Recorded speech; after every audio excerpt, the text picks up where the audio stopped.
நம்ம தளபதி விஜயோட ஜனநாயகன் படத்துலேருந்து ஒரு அஃபிஷியல் அப்டேட் பார்த்தீங்கன்னா இப்போ வந்திருக்கு. அதாவது கேவிஎன் சைட்லேருந்தே பார்த்தீங்கன்னா இதை கன்ஃபார்ம் பண்ணியிருக்காங்க. அதாவது என்னென்னா படத்தில் அந்த டைட்டில் கார்டு வரும் பார்த்தீங்களா. ஸோ அப்போ ஃபேன்ஸ் பலரும் பார்த்தீங்கன்னா சொல்லிக்கிட்டு இருந்தது எலெக்ஷனுக்கு முன்னாடி பார்த்தீங்கன்னா இப்போ படத்தை ரிலீஸ் பண்ணிட்டீங்கன்னா வெறும் தளபதி விஜய்னு வரும், படம் ரிலீஸ் ஆனதுக்கப்புறம் முதலமைச்சர் தளபதி விஜய்னு வரும்னு. ஸோ அதை பற்றி தான் பார்த்தீங்கன்னா இப்போ நியூஸ் வந்திருக்கு.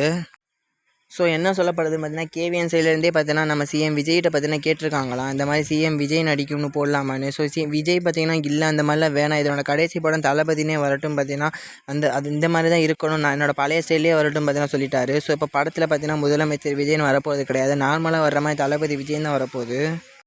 ஸோ எது எப்படியோ முதலமைச்சர் விஜய் வந்தால் என்ன, தளபதி விஜய்னு வந்தால் என்ன, ஃபேன் செலிப்ரேட் பண்ண போகிறது உறுதி தான்.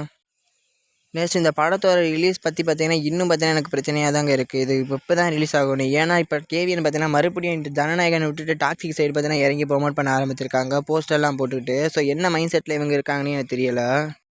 ஸோ சென்சார் சர்டிஃபிகேட் சைடும் பார்த்தீங்கன்னா கேவிஎன் பெருசாக பார்த்தீங்கன்னா எந்த முயற்சி எடுக்கிற மாதிரி தெரியல. இப்போ தளபதி விஜய் தான் பார்த்தீங்கன்னா இறங்கி பார்த்தீங்கன்னா அவர் சைட்லேருந்து சென்சாருக்கு பார்த்தீங்கன்னா முயற்சி பண்ணிக்கிட்டு இருக்கா இப்போ நியூஸ் வந்துக்கிட்டு இருக்கு. ஸோ எது எப்படியோ மூவி வர ஜூனுக்குள்ளேயாச்சும் ரிலீஸ் ஆகுதான்னு வெயிட் பண்ணி பார்ப்போம்.